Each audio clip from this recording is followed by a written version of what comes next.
In any crime, what matters isn't just the actions themselves, but also how those actions are justified. Throughout history, whenever people tried to strip others of their right to exist, driven by an obsession with power and the need to control the fate of others, they never called it a crime. They called it protection, cleansing, enlightenment, or care for the nation's well-being. In this video, we'll go over the facts that expose those who, under the guise of protecting society, use freedom of speech and anti-cult activism as a cover while manipulating people's minds. Their real goal isn't just absolute power. They're building their own totalitarian empire, paved with the ruined human lives. This won't be about speculation or theories. We'll be dealing with facts, testimonies, precedents, and hard evidence. Evidence showing how a power-hungry maniac is compiling kill lists and preparing to appoint his own people in the highest positions of power. If you've seen my previous video, you already know what I'm talking about. If not, I'll quickly recap.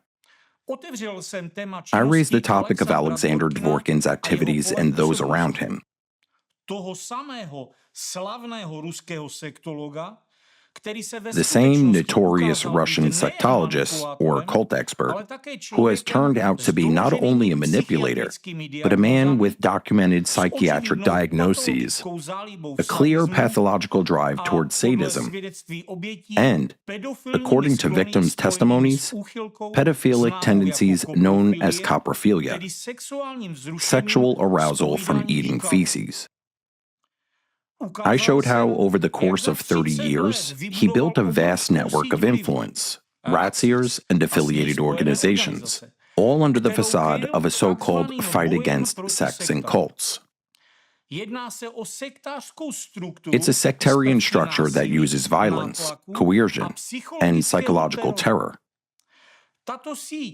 This network operates actively in Russia, Ukraine, the Czech Republic, across Europe, and even in the United States, through courts, televisions, and social media, through officials, and so-called experts.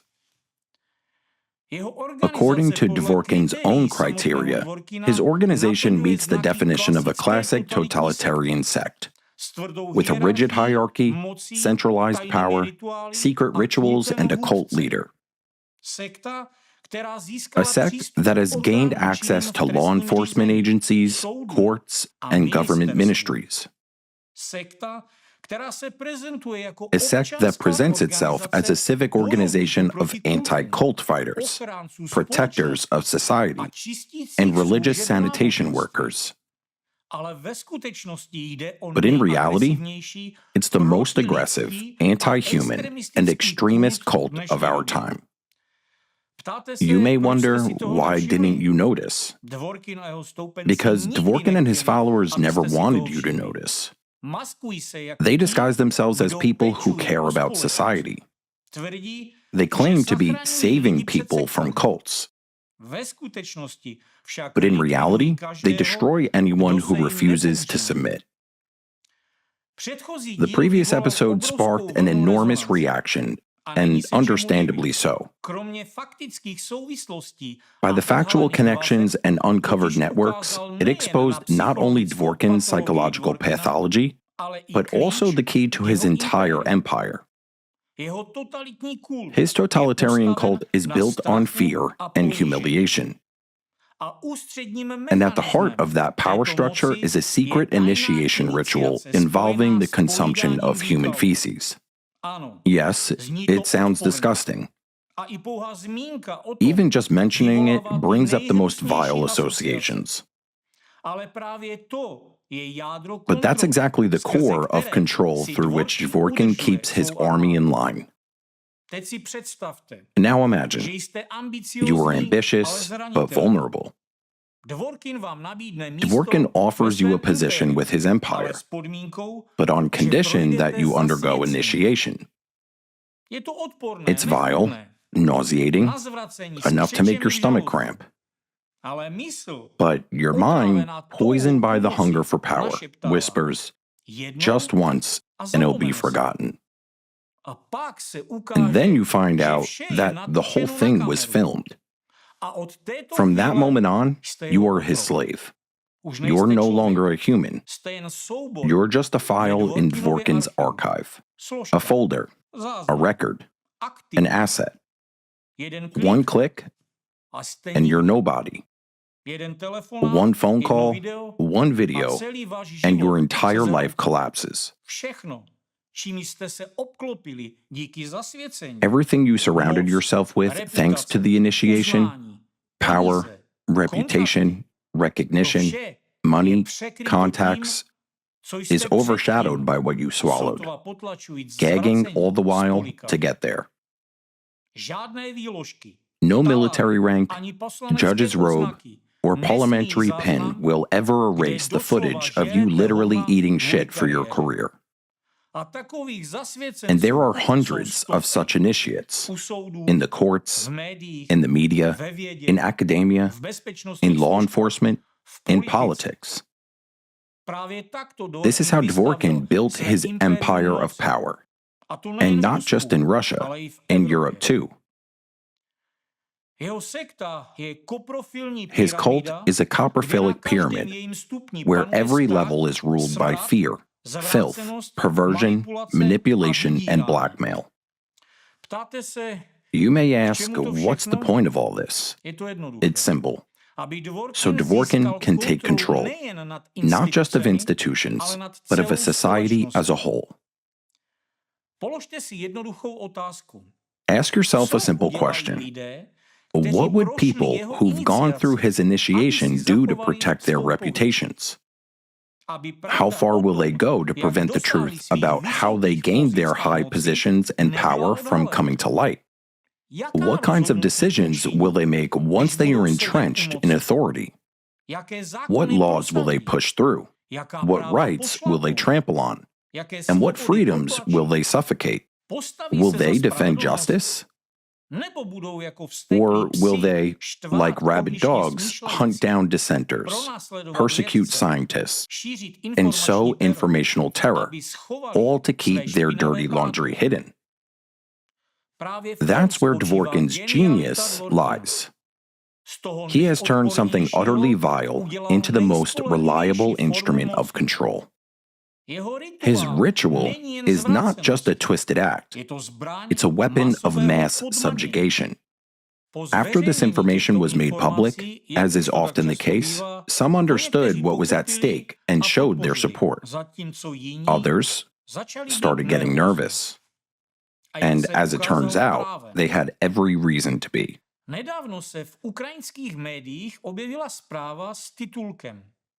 A recent headline in Ukrainian media read, "Washington recognizes Ukraine as a model for protecting religious freedom and calls for strict international action against an anti-cult network coordinated from Moscow."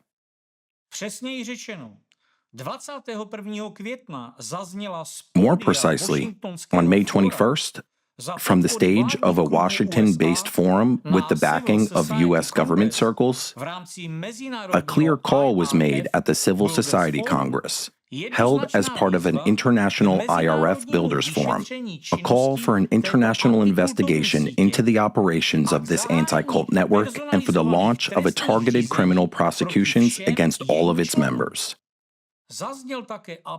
There was also an appeal to impose international sanctions on every active participant in the network, including influence agents within government authorities and so-called experts.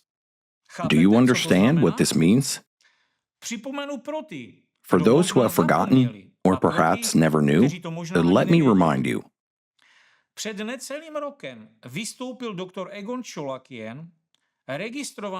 Less than a year ago, Dr. Egon Chalakian, a registered lobbyist in the U.S. Senate and a national security expert, made a public statement that many at the time considered bold. He analyzed the findings of an in-depth investigation conducted by the analysts and creators of the Impact documentary, which concluded that, based on legitimate demands from citizens, a special international criminal tribunal must be established to investigate and prosecute all those involved in the crimes committed by the anti-cult movement. Essentially, it would be a modern counterpart to the International Military Tribunal of 1945, which brought Nazi crimes to justice during the Nuremberg trials. Dr. Chalakian pointed to the possibility of identifying historical connections between the anti-cult methodologies and Nazi practices, transmitted through the actions of specific individuals and organizations. At the same time, he emphasized that an ongoing, large-scale international investigation is already yielding tangible results.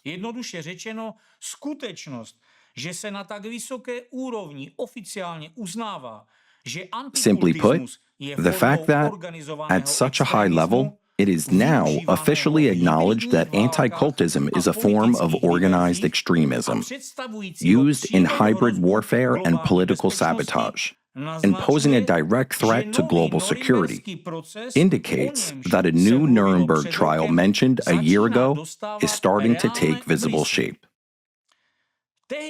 Following the release of this information, the reaction from the so-called anti-cultists, or to put it plainly, agents of Dworkin's totalitarian sect, was predictable. Many of them laughed it off. But what can be said? 30 years of impunity dulls even the most basic instinct of self-preservation. And what else can be expected from people who, for so long, operated in broad daylight, satisfying their sadistic appetites at the expense of human suffering? But now, in light of recent developments, it seems the smirks have begun to vanish from their faces and may never return. What seemed impossible a year ago is now becoming reality. Back then, we spoke of pressure tactics and intimidation methods used by his network. Today, we're talking about real, visible, and concrete results of an international investigation, with direct accusations and a clear path towards criminal accountability. The crimes systematically perpetrated by Dworkin's extremist structure over the past 3 decades have not gone unnoticed. The blood on its members' hands cannot be washed away, no matter how much time has passed since the murder of innocent people in different countries. As it turns out, their actions were being closely monitored all along. And every move Dworkin made in building his empire of fear and death was under scrutiny. In light of the recent events in Washington I mentioned earlier, it's clear that this is just another step in a long-running investigation that has been underway for some time. What comes next is yet to be seen. The scale of Dworkin's organization, whose web of extremism has entangled not only Russia, but also Europe and the United States, suggests that the process of exposing it with full legal evidence will not be quick. Too many crimes have been committed, and too many people have been involved. Much work lies ahead. We need to untangle connections, analyze all forms of communication, messages, correspondence. Yes, this process is regrettably slow, but like the sunrise, it's inevitable. And if we step back a few paces, it becomes clear that the exposure of this criminal network has been in motion for some time now. One only needs to recall the precedent-setting 8th review of the United Nations Global Counter-Terrorism Strategy, adopted by the UN General Assembly on June 22, 2023. According to this resolution, the actions of members of anti-cult organizations and their accomplices fall under acts, methods, and practices of terrorism.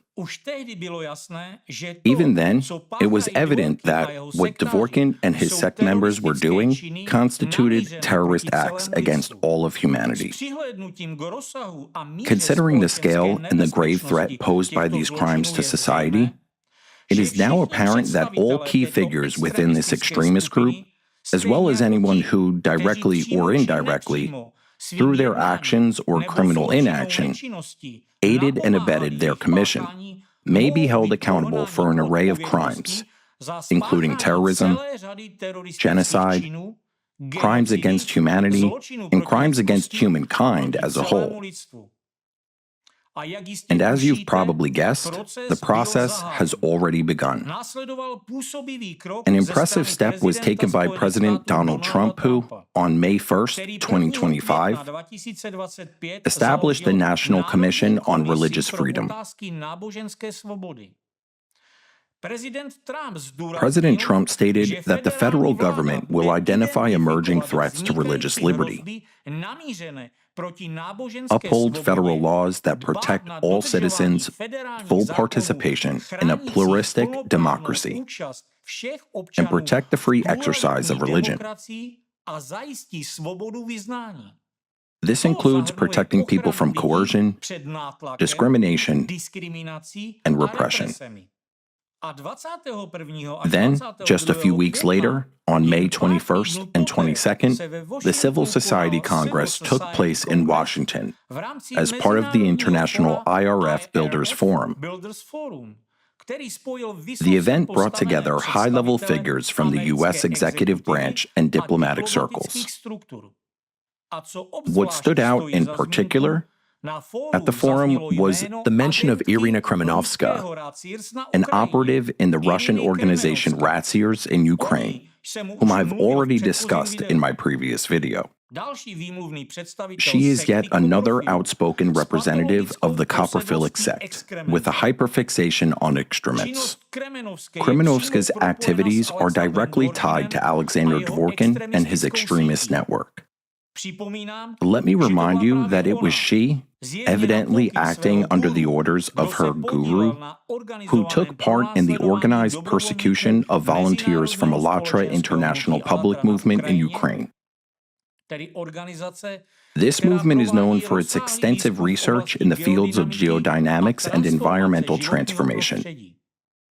It is widely recognized for its interdisciplinary approach to studying natural disasters and for fostering international scientific cooperation. At a time when even Pope Francis, during his pontificate, gave Alatra and its participants his apostolic blessing, Kremenovska has been actively spreading the destructive rhetoric of Dvorkin and his network, labeling this organization and its volunteers as a sect and cultists.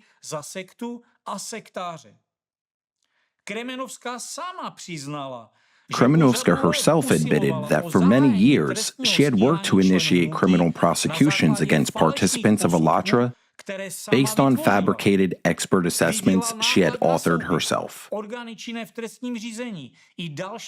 She manipulated courts, law enforcement, and other public institutions. And only after the organization was banned in Russia, following a request by Razziers, at a time when the country was weakened and at war, was Kremenovska, a loyal adherent of Dvorkin's extremist network, able to push through the same decision in Ukraine. It was she who, in 2023, stood behind the launch of a smear campaign. By manipulating government agencies and pushing through her falsified forensic reports, she created a pretext for criminal proceedings. At that time, bold headlines and photos of the supposed liquidation of Alatra by SBU officers appeared in all major Ukrainian media outlets. The same articles and headlines were then copied and circulated by Dvorkin's followers across Europe, including in the Czech Republic. This is a classic scenario of Dworkin's sect. One orchestrates, and others amplify the attack in a coordinated manner. But what's truly important is the fact that Washington has now acknowledged Kremenovska is actively involved in informational subversion campaigns aimed at undermining the religious independence of sovereign countries. Forum participants identified the activities of such individuals as a serious threat to national security and democracy. Participants also recognized the opening of criminal proceedings against Kremenovska in Ukraine under Article 161 of the Ukrainian Criminal Code. Violation of citizens, equality based on racial, national, religious, or other affiliation as a precedent. It demonstrated Ukraine's ability to identify threats to democracy and take concrete measures to neutralize them. But this is just the beginning. At the same forum, a fundamental statement was made. Anti-cultism is a form of organized extremism, used in hybrid warfare and political sabotage, and poses a direct threat to global security. That is precisely why the following measures were proposed: an international investigation, individual criminal proceedings against members of the anti-cult network, international sanctions against so-called experts, government officials, and influence agents. From this moment forward, everything has changed. Dworkin's sectarians could previously hide behind pseudo-scientific language dressed up as expert opinion, behind falsified reports, and in bureaucratic corridors protected by Dworkin-initiated copper files. But now their actions have been officially recognized for what they truly are: extremism, destabilization, human rights violations, and undermining of democratic foundations. When you look at all of the above not as isolated events, but as a cohesive whole, the picture becomes clear. All of these events are links in the same chain. What does that mean? It means that anyone who participated in the criminal activities of Dworkin's totalitarian sect and who shares its extremist terrorist ideology, from fabricating expert assessments to filing false reports with law enforcement, every agent of this destructive group, whether hiding behind a police uniform, a judge's robe, or the masthead of a major media outlet, now falls under international investigation. Because even mass media have been weaponized by them and turned into instruments of mass informational terror. It's no surprise that Dworkin's influence agents worldwide have started to panic.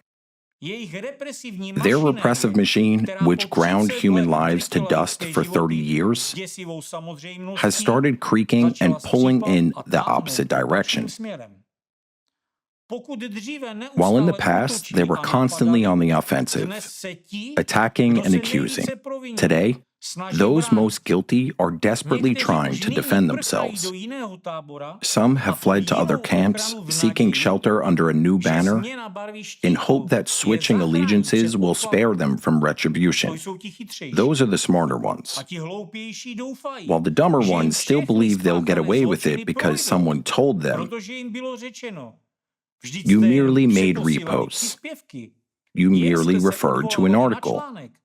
You merely provided a venue for a lecture. Nothing will happen to you. You're protected.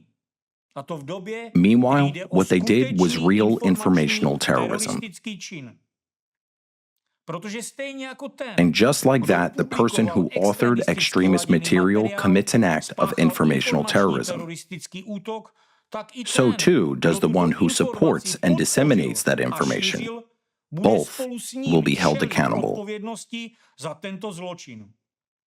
This is especially true for materials exhibiting signs of psychological manipulation and consciousness-altering coding.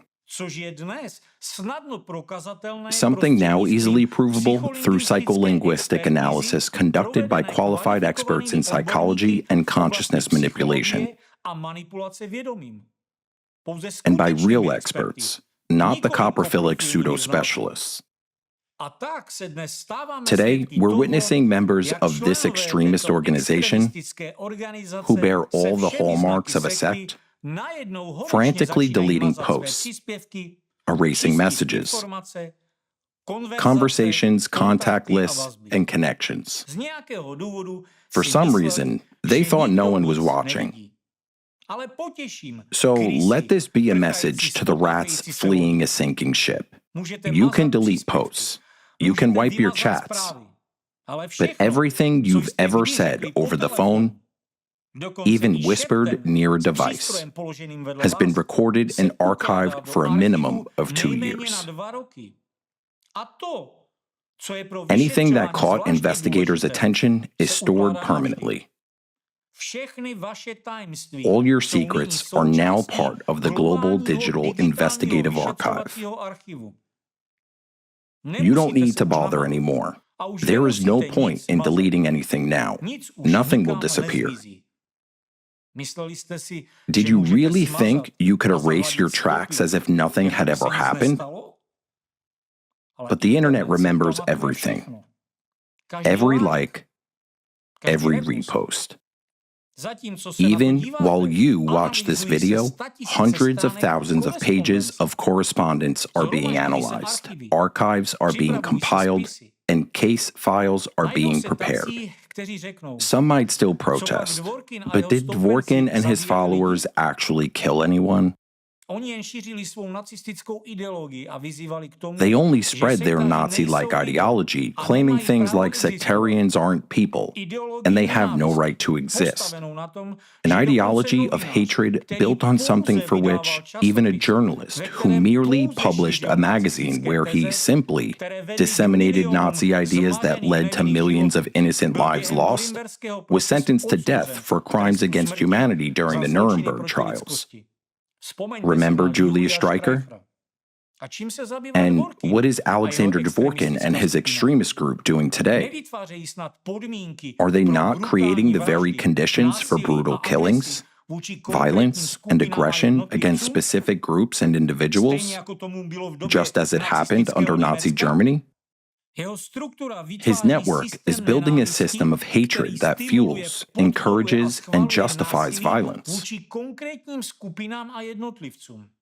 Every time he tours with his lectures on dangerous, frightening, extremist sects and cults, it leads to real-life consequences: persecution of members of minority religious groups, attacks on peaceful citizens, and targeted violence driven by propaganda. Look at these headlines. They speak for themselves.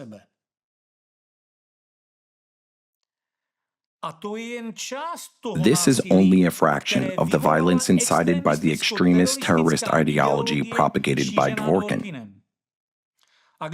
And what about the tragedy in Waco, USA, organized by the very same network that traces back to Dworkin? In 1993, in the state of Texas, dozens of innocent people, members of the Branch Davidians, lawful U.S. citizens, were burned alive. All of this happened because of the same anti-cult ideology. Dworkin's standard playbook was followed precisely. It began with the so-called expert articles labeling the Davidians as dangerous cultists, then the false accusations. David Koresh, the group leader, allegedly seduced minors. Next, rumors escalated that those dangerous cultists were trafficking weapons and drugs. Then came the fear campaign. Members of the anti-cult network began spreading rumors that the cultists were planning mass suicide. Everything was orchestrated to construct an image of an insane cult.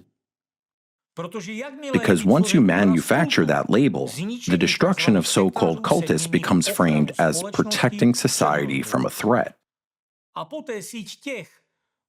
Then the network of those hiding behind anti-cult activity laid the groundwork, mentally conditioning law enforcement officers. And the final act? Fire, tanks, gas, and bullets. The result was 82 people dead, including 23 children. Among them were 2 newborns who came into the world as their mothers perished in the blaze.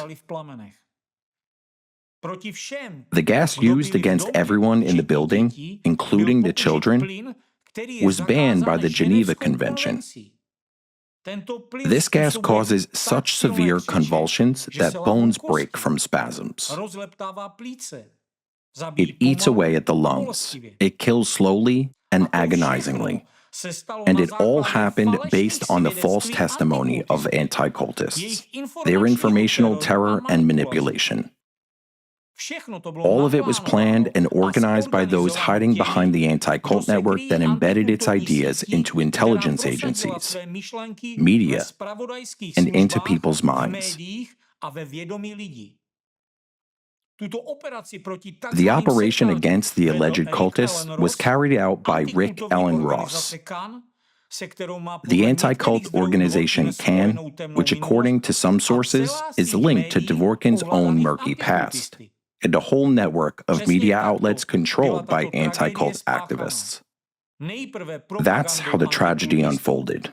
It began with anti-cult propaganda and ended with fire and deadly gas that took those children's lives. So tell me, can we really call anti-cultists and their propaganda innocent? Will anyone argue that they don't deserve a trial?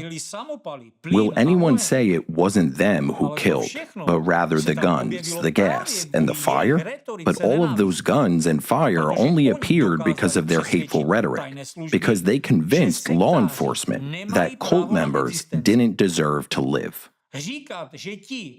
Claiming that those who hide behind anti-cult activities are innocent is the same as saying that murderers and maniacs who kill innocent people do not deserve a fair trial because they only held the gun. It was the bullet that killed a person, not the killer. But that's absolute nonsense to any sane person.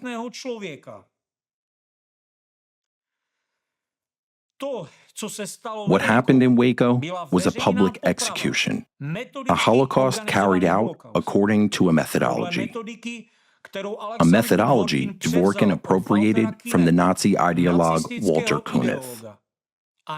Today, he continues to destroy people, not with gas chambers as in Nazi Germany, not with fire, tanks, gas, and bullets like in Waco, but through expert assessments, lectures, articles, and a well-coordinated international extremist network whose members, like obedient sheepdogs, attack whoever Dworkin points to. But the goal is the same: to destroy dissenters, to justify murder with their ideology, to crank the repression machine to its full power. One pseudo-expert assessment, one newly indoctrinated adherent, Dworkin merely points a finger, and the organization is declared extremist. Then come arrests, persecution, assault, and the beatings during interrogations. People are literally robbed of their honor and dignity.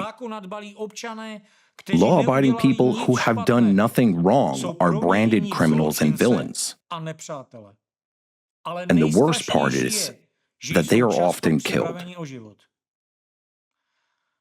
Waco became an effective starting point for this totalitarian sect with its extremist and terrorist ideology.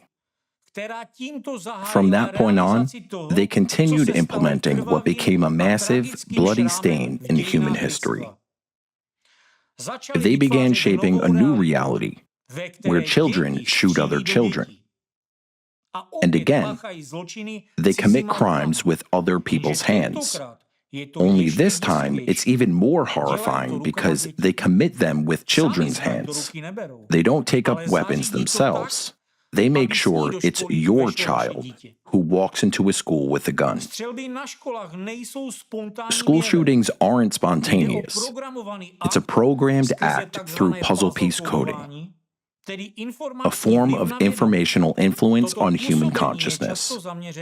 It is often aimed at teens, programming them to kill through articles, social media, videos, and other content. Puzzle piece by puzzle piece, wave after wave.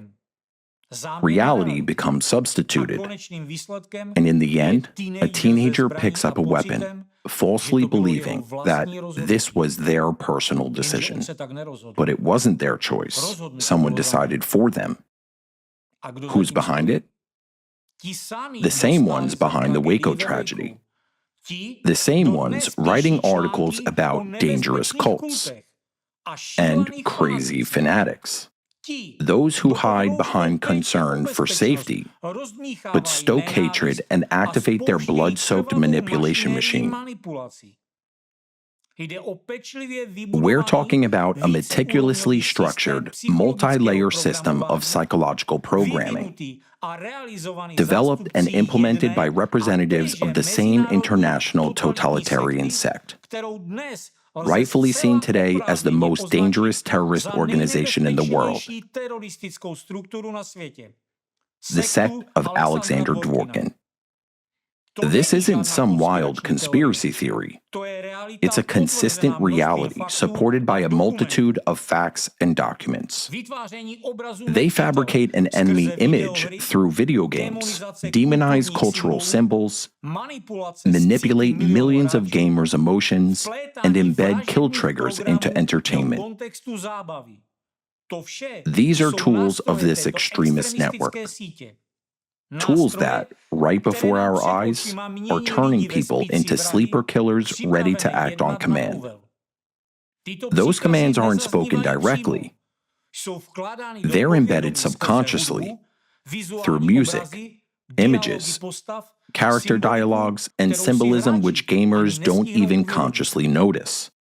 That is puzzle piece coding, the most advanced and dangerous form of informational and psychological terrorism. Using the same playbook, this very anti-cult network created the lone wolf shooters who attack politicians. A string of attacks on politicians worldwide, including the attempted assassination of President Donald Trump, the murder of former Japanese Prime Minister Shinzo Abe, and the shooting of Slovakian Prime Minister Robert Fico. Each of them was proceedingly dehumanized in the media by anti-cult rhetoric. These are not random strategies, but part of a unified script. Such crimes are the result of subconscious programming through media content, articles, videos, and often video games like Far Cry 5. Again and again, these attacks follow the same narrative. Cult leader, sectarian, threat to society, must be stopped. And in each case, the attacker sees themselves not as a criminal, but as a hero. Who implanted that idea? Who prepared their mind to act? There is only one answer. It's the work of a single international totalitarian sect led by Alexander Dworkin. According to obvious facts, his agents, including Rick Ross, Stephen Hassan, and their Western and Russian colleagues, have for decades pursued one mission: creating a controllable army of killers through subconscious programming. One of the key tools in this programming has been video game Far Cry 5. Created at the height of Donald Trump's presidency between 2016 and 2018, the game Far Cry 5 outwardly appears to be a standard action shooter, But in reality, it contains a meticulously crafted set of visual, auditory, and narrative elements designed to create the image of a cultist enemy and encourage their eradication. One of the consultants during the game development was cult advisor Rick Ross, who had previously advised the FBI and played a pivotal role in the Waco tragedy. The same Rick Ross who, like Alexander Dworkin, has a documented psychiatric diagnosis. The same Rick Ross implicated in the forced deprogramming of individuals labeled as cult members. The same Rick Ross who, notably, crossed paths with Dworkin at a conference in Thailand. Just another face of Dworkin's totalitarian sect, exhibiting all the behavioral and ideological traits typical of their network's adherents. Here's what it is encoded in the game. The main antagonist is the leader of a religious cult called the Project at Eden's Gate, portrayed as a charismatic, messianic figure with pseudo-Christian rhetoric. And guess who he visually resembles? The developers made him look like the most well-known so-called cult leader, publicly executed at the hands of U.S. Special Forces, David Koresh, leader of the Branch Davidians who died during the Waco siege. The player's mission is to identify, hunt down, and kill cultists who, based on their visual, cultural, and ideological markers, strongly resemble real-world groups, including American Christians, conservatives, and Trump voters. One of the most striking visual codes is a direct parody of Leonardo da Vinci's The Last Supper, in which the cult leader takes place of Jesus, flanked not by apostles but by armed followers. This isn't just a provocative, it is a blasphemous reconfiguration of sacred Christian symbolism, deliberately crafted to discredit Christianity. The American flag in the game is modified. Its stars are replaced with the cult symbol. This visual metaphor implies that America has fallen under the control of a cult. This is a direct reference to the media narrative of Trump as a cult leader that was being pushed by Dworkin's network during the very same period. An inscription, "Make Hope Great Again," is a parody of Donald Trump's campaign slogan, "Make America Great Again." Through this, the game cements a link between the cult leader and the sitting U.S. president. But the key element of Far Cry 5 is the word cultist, which is repeated over and over as the designated target. Players are taught the cultists must be eradicated, mercilessly, swiftly, and with maximum efficiency. Everything is calibrated toward this directive. Visual effects, music, gameplay mechanics, and even the pacing of scenes are all designed to bypass critical thinking and directly stimulate the subconscious. This is what coding looks like. At moments of peak emotional intensity, the player is imprinted with a behavioral pattern. Killing a cultist is the right thing to do. Do real-world triggers reinforce this? Absolutely. Media, articles, films, public lectures, and books by figures like Hassan, Ross, and other anti-cult analysts who label Trump as a cult leader and a call for deprogramming of his supporters. Each one of these acts like a puzzle piece. And we already see the results. Between 2022 and 2024, 3 assassination attempts were made on the U.S. President Donald Trump. Former Japanese Prime Minister Shinzo Abe was murdered, and Slovak Prime Minister Robert Fico was shot and seriously injured. In every case, the perpetrators who were lone wolves who suddenly decided to act, all of them, by all indicators, are victims of psychological information war, people whose consciousness had been programmed to kill via informational terrorism. Today, there are millions like them. According to official figures from Ubisoft, Far Cry 5 was played by 30 million people in its first 5 years alone. How many of them are now part of a sleeper of army killers, created by Alexander Dworkin's sect?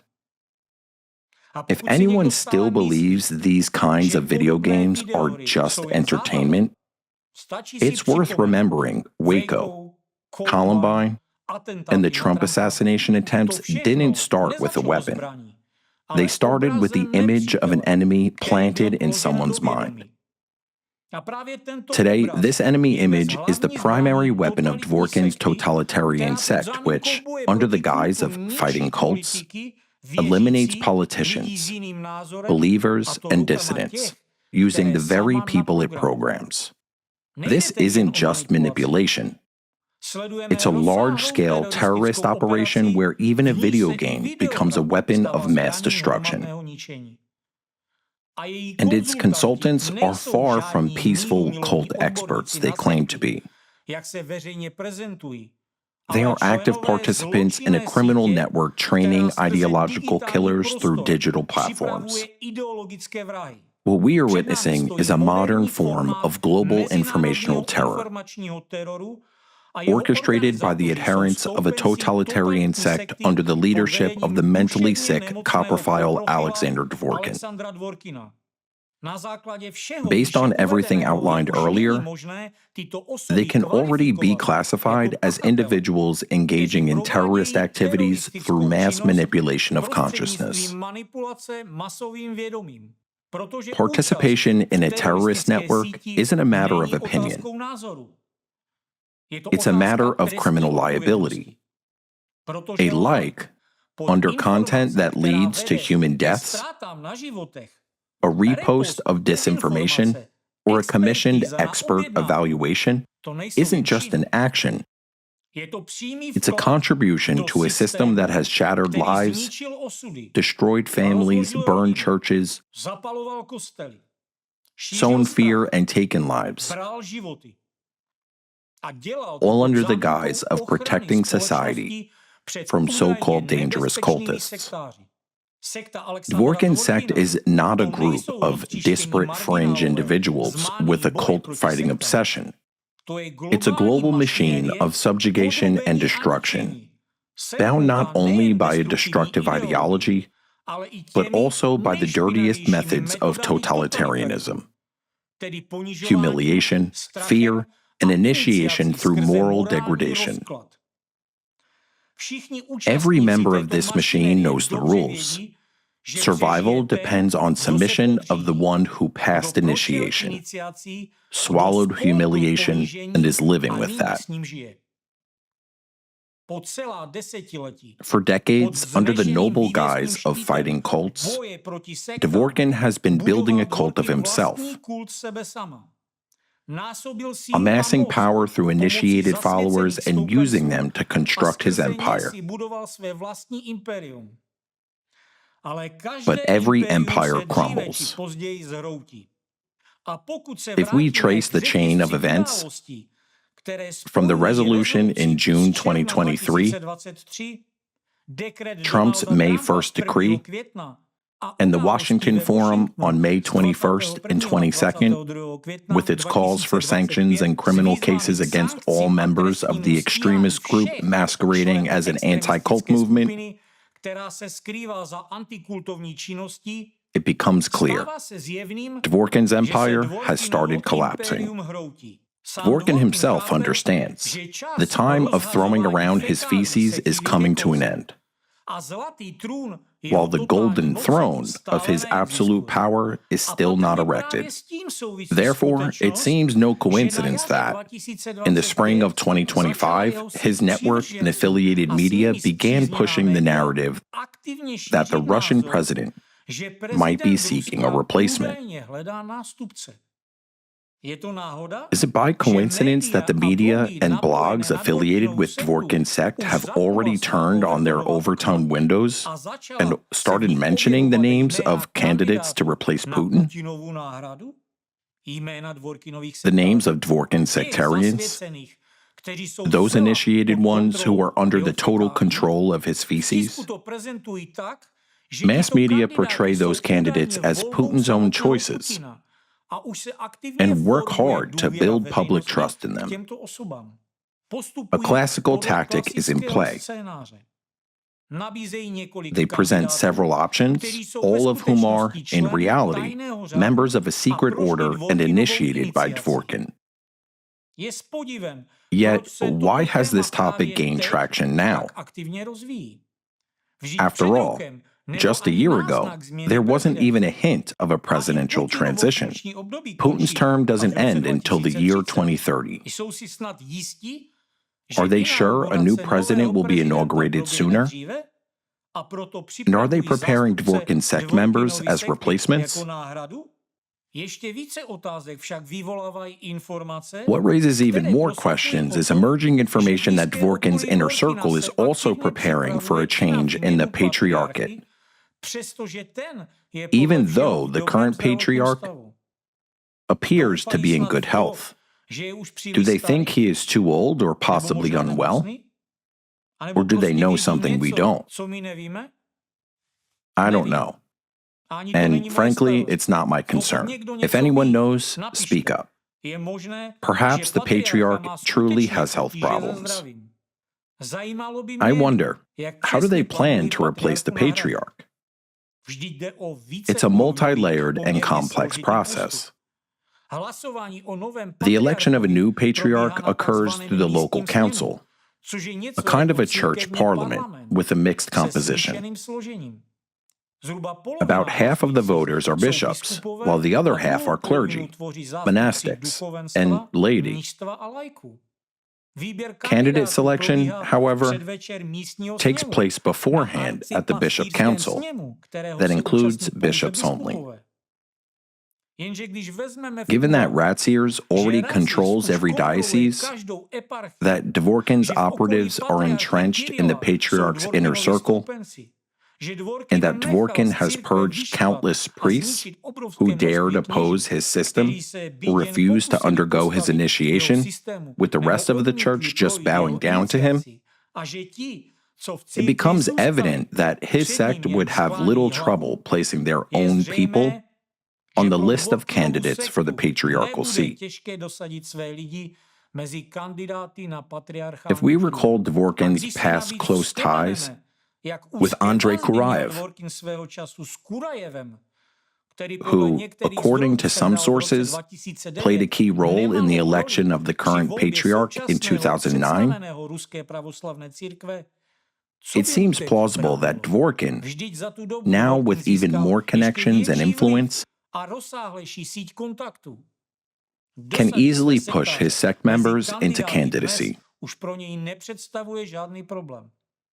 Therefore, Dworkin and his network are preparing, confident that the next patriarch will be one of their initiated sect members.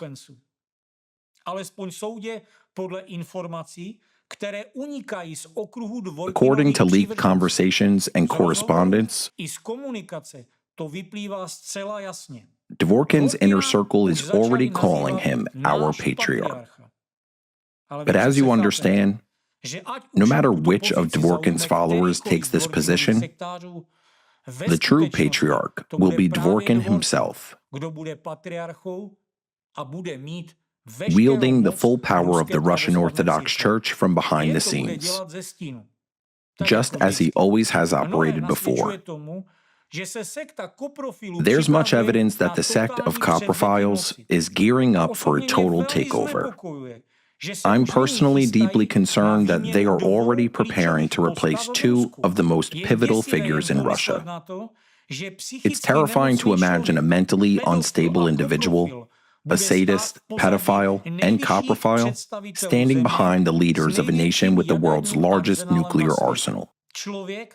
This man sees most of the world as cultists, to be eradicated, and has already labeled Ukraine, Europe, and the United States as sects. Now consider another point.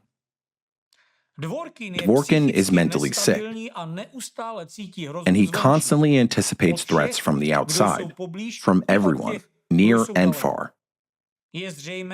Clearly, he will fully trust no one, not even those closest to him. Imagine what will happen to those who helped him when he attains total power.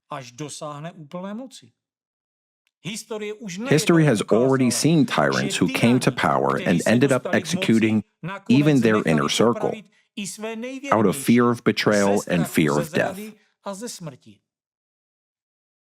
And believe me, if I had heard this information somewhere and didn't know all the facts and details about how Dworkin's sectarian structure is organized, I would have thought that this is some kind of nonsense, just a piece of fake. But since I know what ties his adherents have, what high positions they occupy, and that Dworkin's dream is to build his own coprophilic Reich, this information is extremely alarming to me. For 30 years, Dworkin was underestimated. Look at the power he now wields. During this time, he has violated every conceivable law and imposed his own repressive laws and rules that steadily eroded human rights and freedoms. Many people now recognize that he has driven Russia into a reminiscent state of the year 1937. Under his directives, every second person is labeled an extremist or a dangerous element. However, in reality, it's not yet 1937. It's still being prepared. Take, for instance, the list they are compiling. Those lists resemble the execution rosters of the Yezhov's era.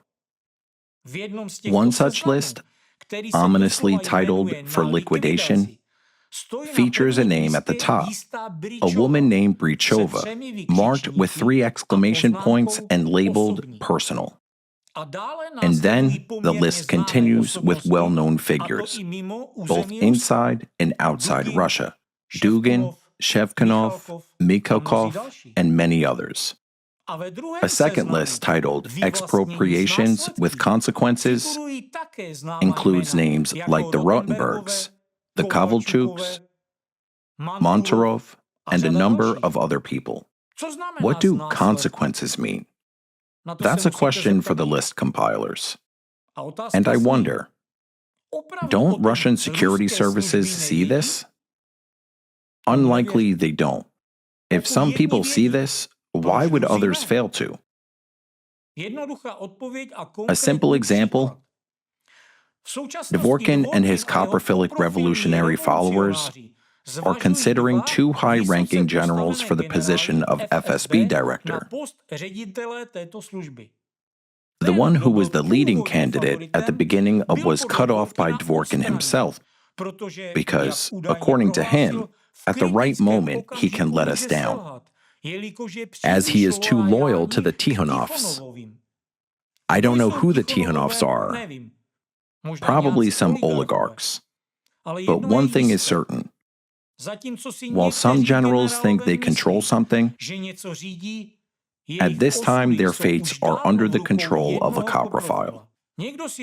Somebody may dismiss the information as absurd and nonsense, but why, then, are they actively preparing and placing their people in key positions? Is this just a game of chess or a deck of cards? Are adult men playing around like this?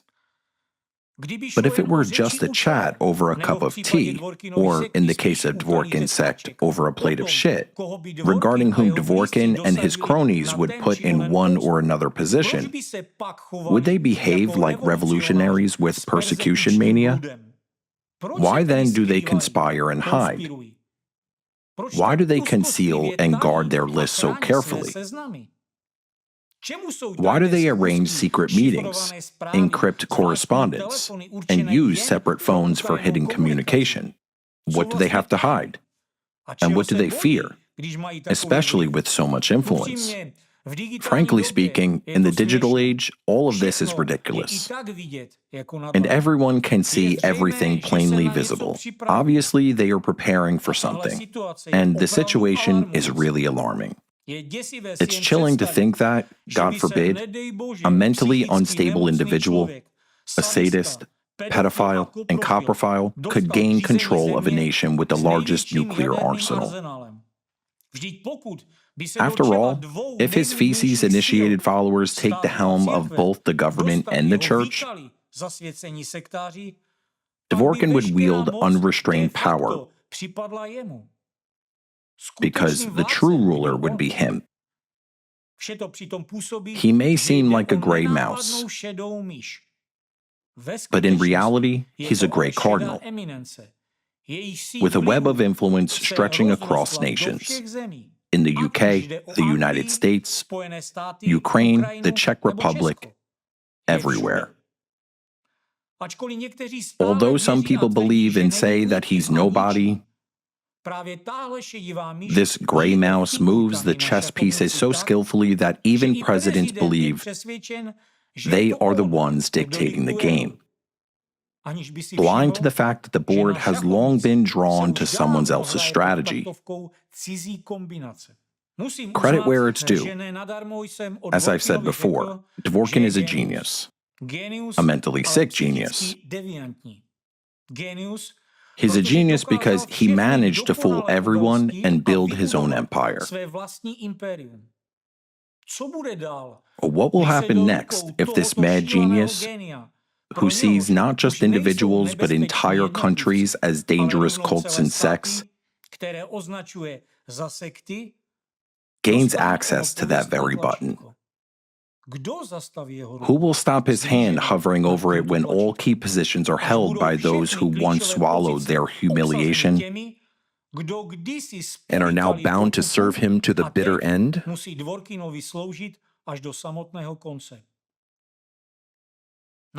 Answer this question for yourselves.